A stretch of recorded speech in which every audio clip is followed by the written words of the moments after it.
to Bakerstreet.coasters live, where today we are going to talk about my Chessington World of Adventures review from yesterday and all the stuff I saw. So my new video is out now if you do want to go and watch it, my POV.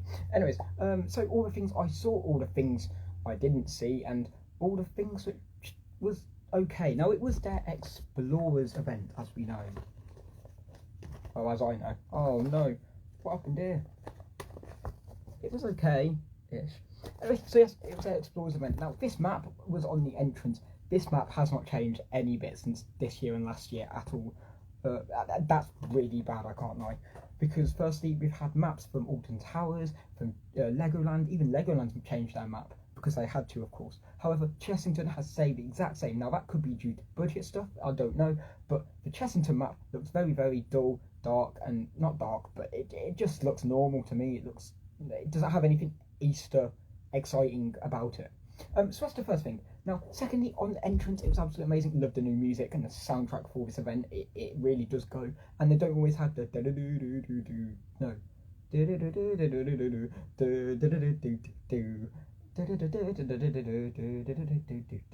I'm trying to wait. That music. So yes, there's that. And I absolutely love the also rave-like music to it, and it's got some sort of animal theming. Now, first one we did was, of course, Rattlesnake.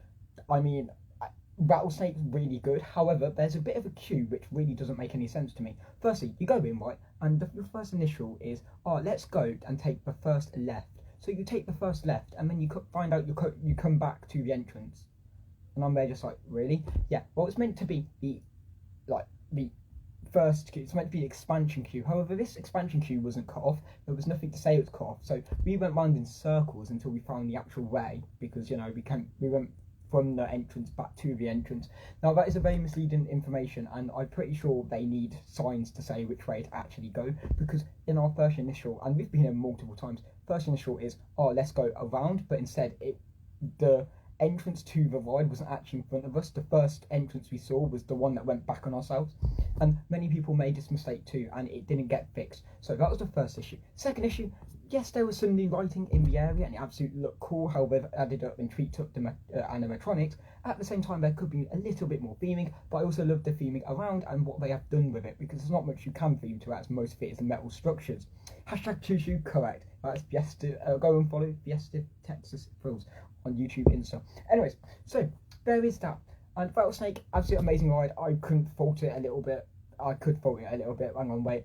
Rattlesnake was rattle, and what do they call it for it? Jerky or something like that? I think it's jerky. That's the word. So yes, there was that element to Rattlesnake. Then we went into Croc Drop, and Croc Drop was officially spinning. Absolutely loved that bit. There's nothing I can't fault a drop down tower unless it doesn't actually drop down. However, the last time we were on it wasn't spinning, and then now it was spinning, so it could be like delayed sometimes now. So them two rides at the start was amazing. Then I heard that the Gruffalo was down, and it was absolutely appalling. Like yesterday, no, 3 days ago now, Gruffalo was down because of the fire drill, and their fire drill went completely abysmal. That wasn't there on that day. However, it was quite cool to see that Chessington has fire. Where's Scorpion Express? So there was that. Now, Gruffalo needs a change. I'm sorry. You've replaced a animatronic in the background with lights, which used to be in Bubbleworks, right before in the entrance, to, oh, let's just put a paper cutout of the Gruffalo. That is annoying, and the rest of the ride is not in sync either, and I don't like it. And I don't think many people do like the ride. It tells a good story. It tells a good story of a real story, or that's been created by Julie Donaldson, I think. However, there is elements to it of being a bit boring, and I'd love the Merlin Magic making team to actually come along and put Bubbleworks back in, like, you know, just fish out all the trash fish out all the rubbish they've thrown away from Bubbleworks and just put it back in, you know, just get Imperial Leather to come back and replace it with ducks. Actually, it was worse after Imperial Leather, but we roll with it, less animatronics. So yes, we found the Gruffalo. Gruffalo was okay. It stopped, and then when we went past it quite a few hours later, it stopped completely because of it having water clearance or something like that, because someone probably puked in it or something like that. But anyways, that's that. So from the Gruffalo was good. enjoyed it. It was okay, just a bit boring. So from the float, we then went. Well, we had lunch and we did the vampire. I'm sorry. Why have we still got this ride? It's so good. It's not even on my top list anymore. Even though I can tell you, quite a few years ago, or probably last year, but my best ride was probably the vampire. Not anymore. Vampire is so rickety. It's so slow. It's all right, but oh no, it just hurts your neck. So yes, there was the vampire, and vampire was not okay. And the slow operations as well. Now I was speaking to the person on the gate of the vampire, and they did say that being an attendant is probably the worst than being an operator, which is understandable. And also they also said about how the abysmal fire drill from the Gruffalo also evacuated the vampire place. Right. So there was that element to that area, and it was quite cool. And there was also these people behind who was trying to jump the queue. One point they were trying to open an entrance, and I was like, don't try doing that. And then what they did is they came along through the queue, and they went into like the queue place where you line up to go next. And what they tried doing is, so as the gates opened, they tried taking the people in front of them seat, and then the person tried pushing them back, and they pushed back. But there were a lot of issues. So there was that side of it. Now the next thing is we went to Zufari. We looked around. No, we went to Tuk Tuk Turmoil, I think first. No, we went to Jumanji. Now Jumanji World's absolutely amazing. The track's been a little bit dirtied again. I mean, hopefully they keep it up next year. Please repaint, always repaint. Be like Disney, be like any other country, just repaint. So repaint any other rides which are new, because I don't think you need to repaint, like, you know, well, no, they had the urgency, and I said this on my video, they had the urgency to repaint the structures of Dragon's Fury, but not of the track. I am yet to see what they do with Jumanji. You know, just Jumanji turns blue and Galactica, and Galactica turns into Nemesis portal.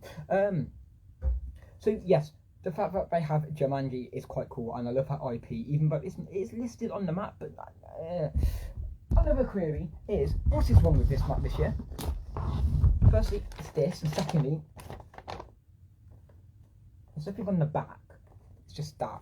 Now I love this because it's like it saves costs because you don't have to put stuff in every single thing. But at the same time, there's nothing advertised. It looks like there's so much budget cuts in this. There wasn't much queues yesterday too, either, which I think is really, really cool, because it got me on a lot of rides, as you may see on my story and on my anything else. So, I'm going to say again, that is that element of it. Now, Jumanji, okay, some ride hours. Now, one thing I do have to say is, why get rid of virtual queue? I do not know, because the virtual queue is okay. It was working, however, I don't think they got much popularity from it, even though they did say that, oh, around the world, other theme parks use this method around the world, and I'm like, yeah, but ours didn't even last a year. So yeah, it was the only ride with virtual queue, where you had to, like, book your slot to go on the ride. That worked really well. However, we had to go in, like, for 20 minutes, it's 60 minutes, 45 minutes just to wait for Mandrill Mayhem, and I'm there just like, this ain't gonna work, this coaster ain't gonna work with a boomerang coaster, and it's only allowed one car, and their structure is awful. They didn't know what they were doing. So what we did is we went separately and into the single riders queue when they were trying to look for two people, and then me and my brother got on from the single riders queue, and we we're like, that's not single riders. So all three of us got on from the single riders queue, and we're just like, wow. However, they had like eight turnaround from staff. It was like, oh, change over staff, and we're there just like, really? I mean, can't you just use the same staff for like an hour or something, just not keep changing them? No, the worst part is from Jumanji we went to Tiger Rock. Now Tiger Rock was okay. No, we went to Tuk Tuk Turmoil. Tuk Tuk Turmoil was okay. Yeah. But then we went to Tiger Rock, right? And the water was running for Tiger Rock. Like, what is a waste of water? Like, put the money on something else, like a better map. So yeah, there was water running for Tiger Rock, but it hasn't been on the whole day. And I'm there just like, well,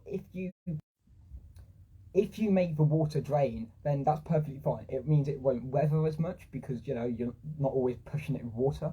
It would mean the paint would stay, and it would also mean that, well, you're using less water, meaning less cost, and less cost means, oh, you've got to give us less, so you've got to make us pay less. That's fine. However, that's not how they think. They just think, oh, let's just keep the water on and not open the ride the whole day. Now, it was open throughout like the little bit, and then it just closed, and I'm there just like, wow. Now that area can't go. Tiger Rock and the Tiger Zone, Land of Tigers, can't go because they have to preserve those tigers in the area they are, because they won't survive anywhere else apart from a theme park, because they're designed to do that. Whereas if you put them in the wild, let's just say they wouldn't last. But having that area and having the oldest, like my dad said to me, having the oldest ride in the park is not very beneficial, especially being a log flume, because its downtime is horrendously huge. I mean, I haven't seen a day where it has not just gone down before, because every single day it goes down because someone either rocks the boat, safety precautions, or it's just faulty, and there is faults in it, because when you get to the top of the lift, you can literally see water dripping. It's like a huge hole in the top of the thing. Really funny. So that is just abysmal. However, it's a nice area. I like the area, but yeah, no. We then went to see Tomb Raider, Tomb Blaster, whatever it's called. It's closed, getting refurbishment as it says, so there's that. And then we went to Zufari. Now, Zufari also annoyed us. Hello. Zufari absolutely annoyed us, because we got into the ride, and it was like, okay, yes, we're going to do something, going to wait up in this queue. And then, we waited 40 minutes in the normal queue until we got to the attendant, who told us, we've got to wait another 20 minutes after the point she lets us in. So we let us in, waited in this hut for 20 minutes. We then found out that a zebra was in front of the car. Okay, fine. And then we also found out, there's only one car running. There has been multiple staff that needs breaks, so then I had to run it simultaneously, hence why we're in the queue for so long. And we're just like, last year, we were in this ride, they had 3 cars running with like less people in the park, and they had no issues with brakes, so I'm so confused. And then as we went up to the thing, we had issues with the person, because the person was like, my child is available to height and everything. They checked her and everything.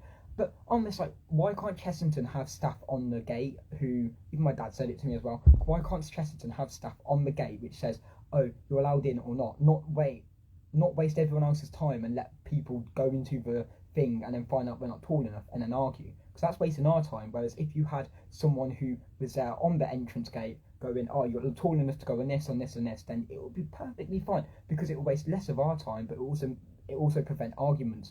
And if you're going to a park, you're clearly going to know, what I'm allowed on, what I'm not. They clearly have a website for a reason. People won't just go to this place if you don't know what it is. You look at theme park and go, okay, let's go to it. I won't just go to a place named theme park. My house is now a theme park. Would you go to it? No, not without knowing what it is. So there is that element. And then the last element, is we didn't go in Room in the Boon, unfortunately. I don't know what else was open. The zoo was quite cool. Absolutely loved the zoo. There's a little waterfall in the zoo, which I didn't. It was just running, but it was like tucked away from everything. So I don't know what that's for. I think it's a nature preserve or something like that. No meerkats in there, which was very sad, even though they said they would. They're probably in the new. But apart from that, that is literally everything at Chessington. And then we went out and yeah. Now, what I say is, colour of the track of Dragon Fury, it really doesn't look nice with its nice paint of its supports. And then you've got the track which looks really, really dirty. Clearly you would paint the track and not the supports. But anyways, that was it from yesterday's review.